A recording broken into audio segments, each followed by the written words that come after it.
नमस्कार, मैं आचार्य अभिषेक कृष्ण गौड़ आप सभी दर्शकों का स्वागत करता हूं श्री त्र्यंबकेश ज्योतिष अनुसंधान और शिक्षण केंद्र के ज्योतिष जिज्ञासा कार्यक्रम में।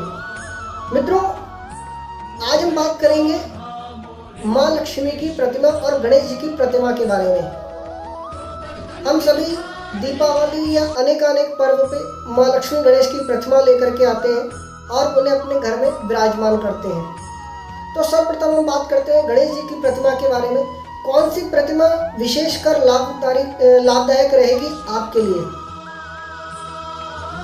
मित्रों, आप अगर गणेश जी की प्रतिमा अपने घर के लिए लेने जा रहे हैं और आप अगर ग्रस्त हैं, आप ग्रस्त जीवन व्यतीत कर रहे हैं, आपको कर्म कांड का ज्ञान नहीं है, पूजा पद्धति का ज्ञान नहीं है, तो आपको गणेश जी की जो प्रतिमा है, उनकी जो सूंड का मुख्य अग्रभाग होता है, उसका बाईं तरफ हो वह आपके लिए सर्वश्रेष्ठ रहेगा।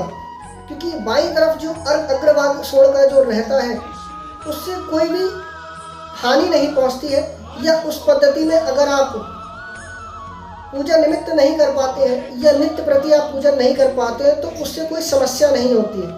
परंतु अगर गणेश जी की प्रतिमा की जो सूंड का अग्रभाग दाईं तरफ है, वह सूर्य स्वर कहा जाता है और एक तरीके से वह यमलोक की तरफ उनका जो अग्रभाग है, क्योंकि दक्षिण दिशा में यम का स्थान माना जाता है, इसलिए वो दक्षिण दिशा की ओर यम का स्थान माना गया है, तो यमलोक की तरफ। तो उसमें क्या है, विशेष पूजा पद्धति, अगर मंदिरों में हम जो प्रतिष्ठा करते हैं उसमें गणेश जी की सूंड की प्रतिष्ठा हमें दाहिनी तरफ करनी चाहिए, क्योंकि उसकी पूजा पद्धति विशेषकर कर्मकांड के अनुसार की जाती है और उससे विशेष पूजन किया जाता है। अगर पूजा पद्धति ना हो पाए तो उसमें थोड़ी सी समस्या हानि भी दे सकते हैं, इसीलिए दाहिनी तरफ की जो प्रतिमा रहती है जिसमें अग्रभाग दाईं तरफ होता है, वह घर में निषेध माना गया है। मतलब घर में अगर आप पूजा पद्धति विशेष कर पाते हैं तो आप उसे रखें, अन्यथा आप बाईं तरफ की जो अग्रभाग वाली सूंड होती है, बाईं हाथ की तरफ जिस सूंड का अग्रभाग हो उसे आप लें। अगर दाहिनी तरफ के अग्रभाग वाली आप सूंड की प्रतिमा गणेश जी की लेते हैं तो उसकी आप विशेष पूजन करें, षोडशोपचार पूजन करें, नित्य प्रति पूजा अर्चन करनी चाहिए, उससे आपको विशेष फल प्राप्ति होती है। तत्पश्चात लक्ष्मी जी, अगर हम माँ लक्ष्मी की प्रतिमा लेने जा रहे हैं और माँ लक्ष्मी की प्रतिमा अगर आप लेते हैं तो आपको विशेषकर ये याद रखना चाहिए कि माँ लक्ष्मी के दो वाहन हैं, एक उल्लू और एक हाथी। अब उल्लू पे विराजमान होकर के लक्ष्मी जी आएंगी तो क्या होगा, कहीं ना कहीं वो समस्या देंगी और स्थिरता नहीं रख पाएंगी।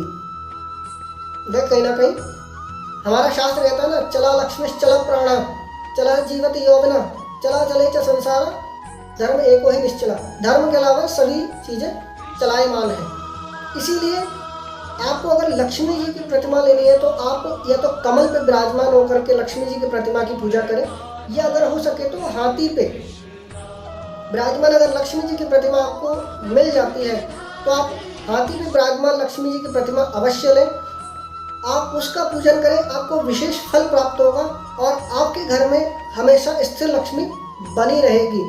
और कमल के पुष्प पे विराजमान हो, उस पर कभी भी खड़े हुए, मतलब लक्ष्मी गणेश जो खड़े हुए होते हैं उनकी आराधना नहीं करनी चाहिए। विशेषकर हमारा शास्त्र कहता है हमें देवी देवता की पूजन करनी चाहिए, वह विराजमान हो घर में। मंदिर में स्वरूप कैसा भी हो सकता है, लेकिन आपके घर में अगर जो स्वरूप है उसको बैठे हुए अगर आपको माँ लक्ष्मी विराजमान मिल जाए, कमल पे विराजमान हो या हाथी पे विराजमान हो, ये विशेषकर फलदायी रहेगा। नमस्कार।